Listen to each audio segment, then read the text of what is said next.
रिद्धपूर येथे मराठी भाषा विद्यापीठाच्या स्थापनेसह परिसराचा सर्वांगीण विकास करण्यात येणार असून राज्यातील महानुभाव पंथाच्या विविध तीर्थस्थळांचाही विकास करण्यात येईल, असे प्रतिपादन उपमुख्यमंत्री देवेंद्र फडणवीस यांनी केले।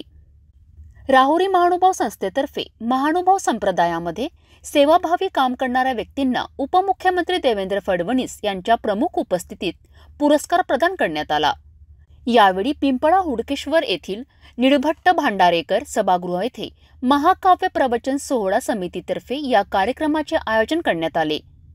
उत्तर प्रदेशचे आमदार मुकेश चौधरी यांच्यासह महंत न्यायबास बाबा, महंत कांजरेकर बाबा, महंत माहुरकर बाबा, महंत कापूस तळणीकर बाबा, महंत प्रकाशमणी विद्वांस बाबा, महंत वायनदेशकर बाबा, महानुभाव सेवाभावी संस्थेचे अध्यक्ष डॉक्टर अविनाश आवलगावकर, प्रवीणराज शास्त्री शेवलीकर तसेच उद्योगपती मनोज मलिक, सुखपाल सिंग, अजय ढवंगाळे यावेळी उपस्थित होते।